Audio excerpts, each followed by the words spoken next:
Belinda and HarperAudio Australia present this unabridged recording of Looking Out, written by Fiona McCallum and read by Jennifer Vuletic.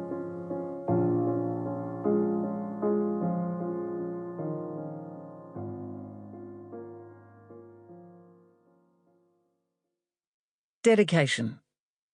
For Philip, with my love and gratitude. Chapter 1. Something smells good, Mitchell heard his wife Natasha call as she came down the long hallway, daughters Willow, nearly 13, and Lara, 12, thumping along noisily behind her. Mitchell smiled at having his family come in, a sudden and rather loud disruption to the home and his workspace. It was a welcome addition to the stone house on the outskirts of the rural Adelaide Hills town of Balhana. The rabble reached the door into the kitchen where he was putting the finishing touches on dinner. A lamb roast, being as it was Tuesday and the girls had just been to netball.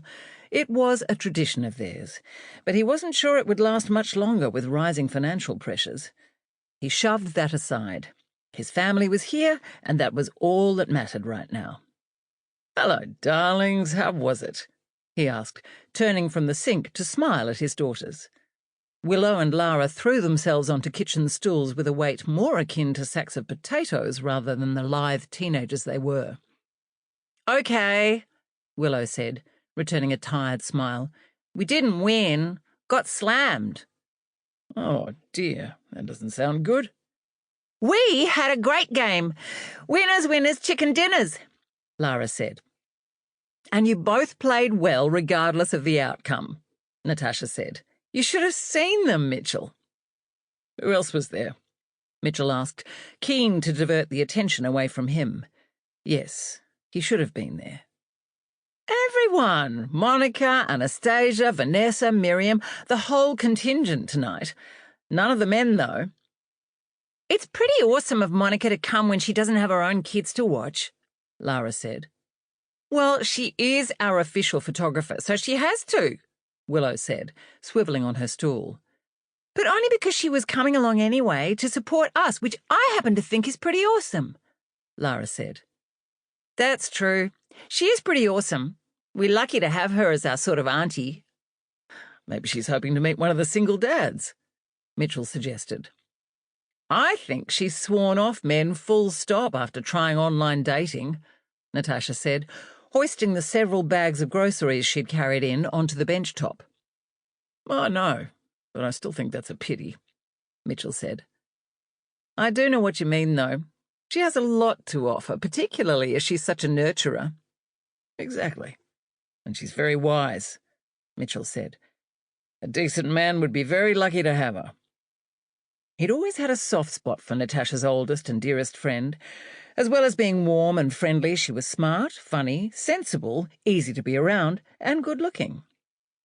"But, as she says, it'll happen when and if it's meant to, without any effort on her part," Natasha said with a shrug.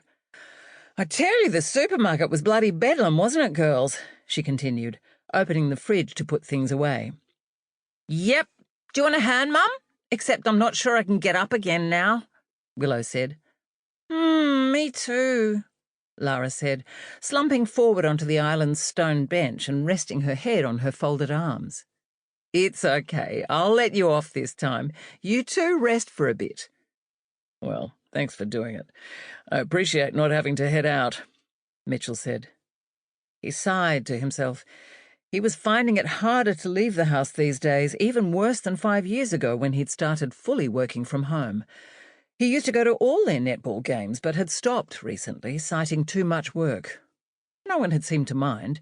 He felt a little guilty about it, but not enough to go. Anyway, what was the point in him doing the groceries if they were already out and going right past? Natasha said absently. She was standing with her head in the fridge.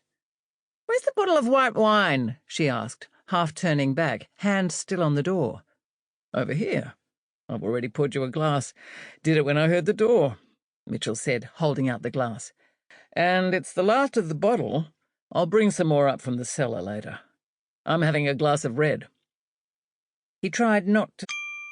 Sample complete. Ready to continue?